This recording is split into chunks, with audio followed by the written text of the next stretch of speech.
Natural hair colour కోసం చూస్తున్నారా? అయితే Anoos henna and black expert వాడండి. నమస్తే రమగారు. నమస్తే చే రమగారు, మనం విక్రమార్కుడు భోజుడు కథలు చెప్పుకుంటా ఉన్నాం. ఒక్కొక్క మెట్టు ఎక్కుతా ఉన్నాడు భోజుడు. ఒక్కొక్క మెట్టు దానికి ఒక మంచి పేరు, మెట్టుకి కొన్ని కథలు కూడా చెప్తా ఉంది కదా. మనము 11 పూర్తి చేసుకున్నాం. 12వ మెట్టు ఎక్కుతున్నాడు భోజుడు. ఆ మెట్టు పేరేంటి? ఆ మెట్టు చెప్పిన కథ ఏంటి? యథావిధిగా భోజుడు పొద్దున్నే మంది మార్బలంతో వచ్చి ఈ సింహాసనానికి, విక్రమార్క సింహాసనానికి బోళ్ళంత పూజా విధానం అవన్నీ చేసి చకచకా మెట్లు ఎక్కేశాడు. మొదటి 11 మెట్లు మాట్లాడల. 12వ మెట్టు మీద కాలు పెట్టంగానే ఆ మెట్టు పక్కపక్క నవ్వుతూ, నీకు ఎన్నిసార్లు చెప్పినా జాగ్రత్త రావట్లేదు, భయం రావట్లేదు, మనకెందుకులే అనిపించట్లేదు, మళ్ళీ మళ్ళీ ఎక్కుతూనే ఉన్నావు అని ఆవిడ ఒక కొత్త కథ చెప్పడం మొదలుపెట్టింది. ఈ మెట్టు మీద ఉన్న ప్రతిమ పేరు శాంతగుణవల్లి. అబ్బా, ఎంత బాగుందో కదా. ఆవిడ చెప్పింది, విక్రమార్కుడు ఇతరులకి సహాయం చేయటానికి ఎంతకైనా తెగించేసేవాడు. అసలు ఆ తెగింపు ఉండటమే ఆయన ప్రత్యేకత.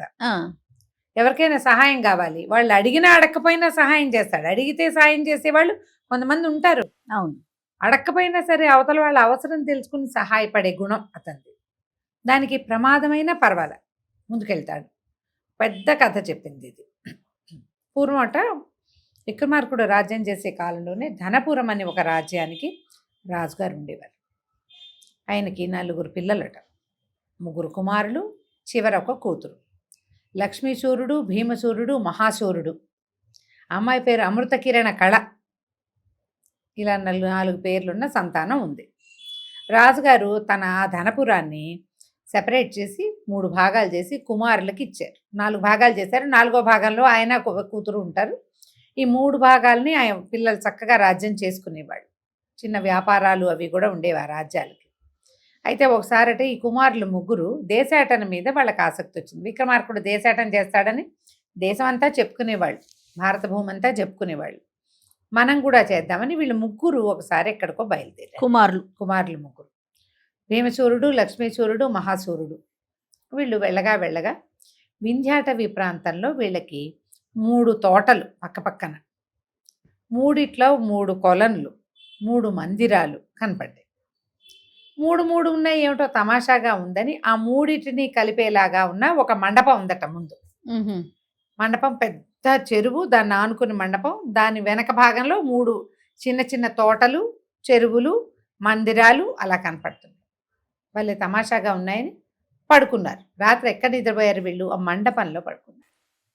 పడుకుంటే తెల్లవారు ప్రతిరోజు అర్ధరాత్రికి 3 దేవకన్యలు వస్తారు అక్కడికి.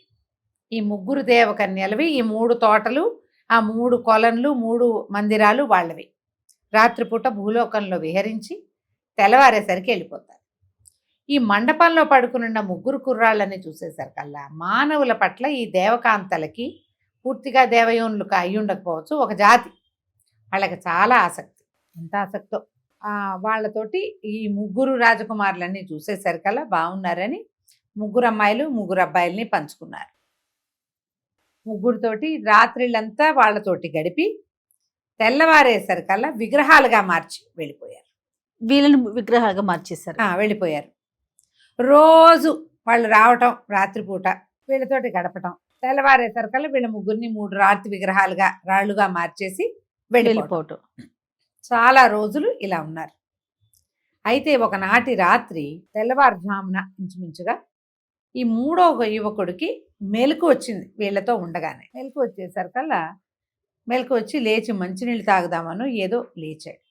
వాడికి అర్థం కాల, ఏమిటి ఇప్పుడేనా మేము వచ్చాము ఇక్కడికి? స్పృహలో లేరుగా, వాళ్ళకి తెలియదు అసలు. వచ్చాం, 3 తోటలు ఉన్నాయి, 3 కొలన్లు ఉన్నాయి, 3 మండపాలు ఉన్నాయి, మందిరాలు ఉన్నాయి లోపల. ఈ మండపంలో పడుకున్నాము, ఎట్లా ఏమిటి అనేది వాడికి సమయం అది అర్థం కాల. అయితే ఏమైంది, అక్కడ ఉన్న ఒక బండ, ఒక ఇది చప్పట్లు చరుస్తూ నవ్విందట. నవ్వేసరికి ఆశ్చర్యపోయాడు. ఎందుకు నవ్వుతున్నావు, ఎవరు నువ్వు, ఎందుకు నవ్వుతున్నావు అని పదే అడిగితే, ఒరి పిచ్చివాడా, నువ్వు వచ్చి నిన్న ఇవాళ రాత్రి వచ్చాను అనుకుంటున్నావేమో, నువ్వు ఎప్పుడో వచ్చారు మీరు. ఈ దేవకన్యలు ప్రతిరోజు మీతో భోగించి తెల్లవారేసరికి మిమ్మల్ని రాళ్ళని చేసి వెళ్ళిపోతున్నాయి. ఇంతే మీ బతుకు. తెల్లార్లు రాతి బొమ్మలాగా పడి ఉంటారు. రాత్రిపూట వాళ్ళకి ఉపయోగపడతారు మీరు, తెల్లారేసరికి మిమ్మల్ని వదిలేస్తారు, కానీ మీరేం స్పృహలో ఉండరు, మనుషులుగా ఉండరు అనేసరికి ఆశ్చర్యపోయాడు. మరి ఇప్పుడు ఎట్లా, నేను ఏం చేయాలి, ఇప్పుడు ఏం చేయను అని అడిగాడు. ఆ రాతి బొమ్మ అక్కడున్న రాయి ఏమన్నదంటే, 3 గుళికలు ఇస్తాను, ఆ గుళికలు గనక నీ దగ్గర ఉంటే నువ్వు నిద్రపోవు, ఈ అమ్మాయి నిద్రపోతుంది, నీతో ఉన్న అమ్మాయి నిద్రపోతుంది, ఈ గుళికలు ఉంచుకో, తర్వాత కాలంలో నీకు ఉపయోగపడతాయి అని చెప్పింది ఆ బొమ్మ, ఆ రాయి. వీడు సరేననుకున్నాడు, వెళ్ళి పడుకున్నాడు. యథావిధిగా రాళ్ళుగా మార్చబడ్డారు. వాడి దగ్గర ఉన్న గుళిక వాడితోటే ఉంటుంది కదా. మర్నాడు రాత్రి ఈ దేవకాంతలు వచ్చినప్పుడు వీడు నిద్రపోల, ఇతనితో భోగించిన అమ్మాయి నిద్రపోయింది. వీడు మెలకుగా ఉన్నాడు. ఏం చేశాడు, అన్నల దగ్గరికి వెళ్ళి, వీళ్ళంతా అప్పుడైతే రాత్రిపూట మెలకుగా అంటే మనుషులుగానే ఉంటారు, రాళ్ళెవరు. ఈ కుర్రాడు ఏం చేశాడు, మహాశూరుడు, చకచకా వెళ్ళి అన్నయ్యలిద్దరిని లేవదీసి తమ పక్కన పడుకున్న దేవకాంతలను చూపించి, మనం ఇక్కడికి వచ్చి నెలలు గడిచినాయి, పారిపోవాలి, లేకపోతే ఇంతే మన బతుకు, మనం ఇంటికి లేదు, అమ్మలేదు, నాన్నలేదు, చెల్లాయి లేదు, అదండి వెళ్ళిపోదాం అన్నాడు. ముగ్గురు కలిసి పారిపోయారు. ఈ పారిపోయేసరికి బాగా ముందుకు వెళ్ళేసరికి ఈ దేవకాంతలకి కాంతల్లో ఒకళ్ళకి మెలకు వచ్చింది. పక్కన ఉండవలసిన మానవ యువకుడు లేడు. ఏంటి వీడు మాయమైపోయాడు, ఎక్కడికి వెళ్ళాడు అని చూసుకుని అక్క చెల్లెళ్ళు చూస్తే ఎవరి దగ్గర లేరు. ఆశ్చర్యపోయి ఇక పరిగెత్తారు ఎక్కడున్నాడు వీళ్ళు వెతకడానికి. ఈ వెనకాల ఈ ముందు ఈ వెళ్ళిపోతున్న రాజకుమారులు ముగ్గురు కనపడేసరికల్లా వాళ్ళ వెంటపడితే ఈ కుర్రాడు గుళికలు ఇచ్చిందిగా ఆ రాయి, ఓ గుళికను వెనక్కి విసిరితే పెద్ద మంట వచ్చింది. దేవకాంతలు కొంచెం ఆగారు, ఇంకా ముందుకు వెళ్ళిపోయారు వీళ్ళు మళ్ళీ అవన్నీ తప్పించుకుని మళ్ళీ వచ్చారు. వదిలిపెట్టట్లా అమ్మాయిలు, ఈ ముగ్గురు అబ్బాయిల్ని. వాళ్ళు వెనకాల పడితే ఉన్న గుళికలన్నీ విసిరాడు, నీళ్లు వచ్చినాయి, మంట వచ్చింది, ఓ పర్వతం వచ్చింది, అయినా కూడా ఆ దేవకాంతలు విడిచిపెట్టలేదు. సరే వీడి దగ్గర గుళికలు అయిపోయినాయి. ఇంతలో ఆ దేవకాంతలు ముగ్గురు ఆగిపోయి అక్క చెల్లి పెద్దవాళ్ళిద్దరు మూడో దాన్ని కేకలేశారు.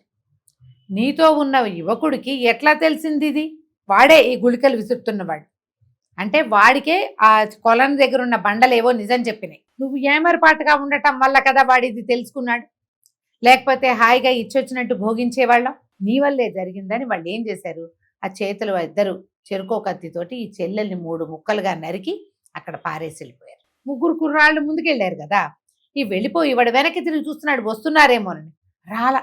రాజకుమార్ ఈ దేవకాంతాలు రాకపోయేసరికి వాడికి భయం వేసింది. ఎందుకు రాలేదు వీళ్ళు అని చెప్పి, అంటే ఇప్పుడు కొన్ని నెలలుగా ఈ స్త్రీలతోటి గడుపుతున్నారా, వాళ్ళ మీద వ్యామోహం ఉన్నది వీళ్ళకి.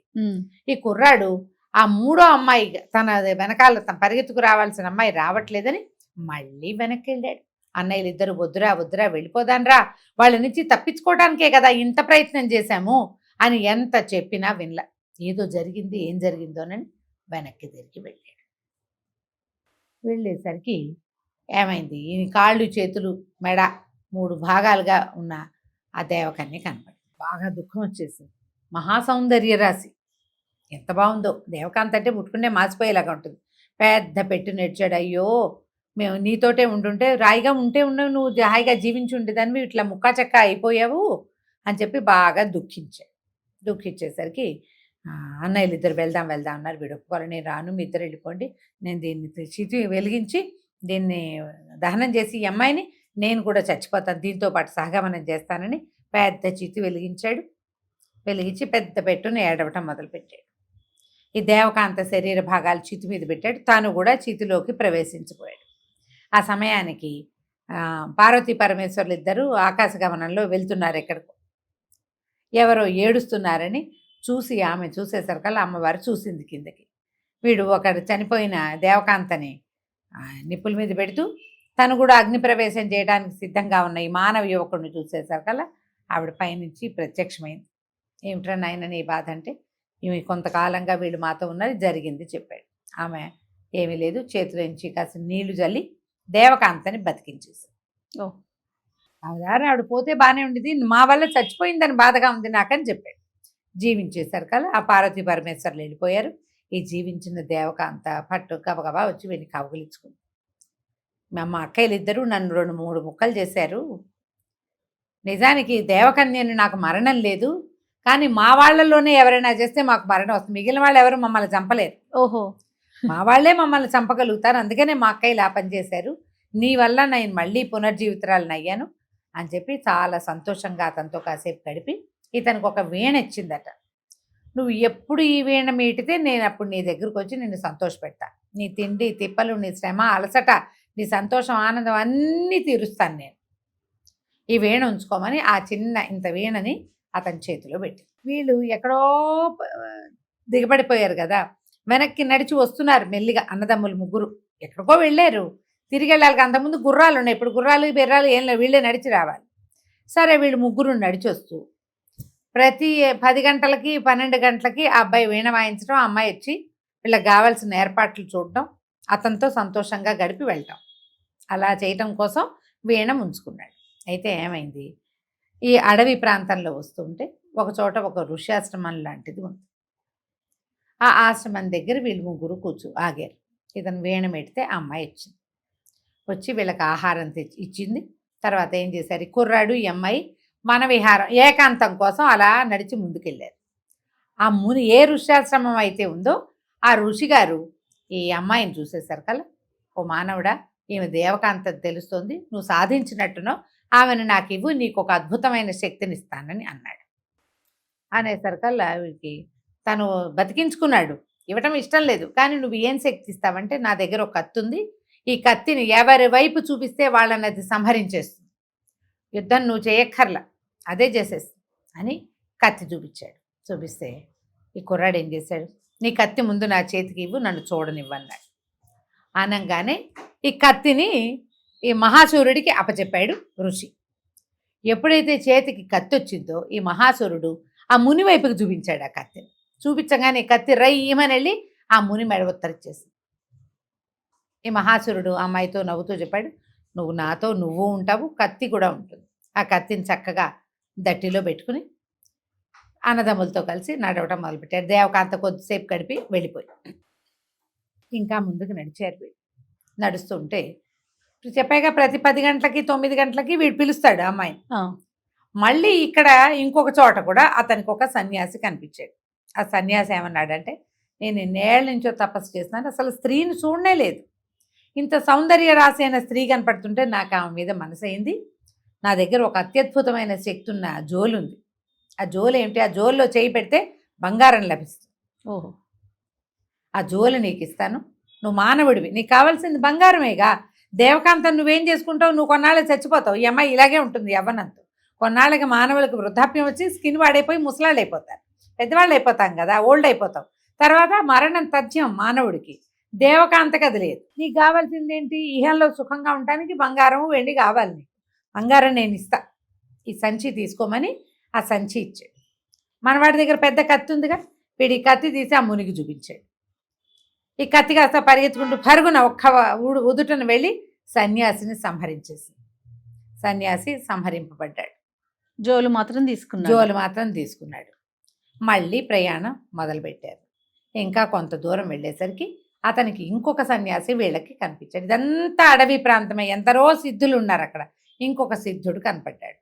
ఆ సిద్ధుడు, నాకు దేవకాంత మీద వ్యామోహం కాదు, నేను చేయబోయే ఫర్దర్ పూజకి నాకు ఒక దేవకాంత కావాలి, ఇప్పుడు ఇంత సిద్ధంగా కనపడుతుంది కదా, నా దగ్గర అద్భుతమైన పావుకోళ్ళు ఉన్నాయి, ఆ పావుకోళ్ళ మీద కాలు పెడితే నేను ఎక్కడికి కావాలంటే అక్కడికి తీసుకెళ్తే అవి ఇస్తానన్నాడు.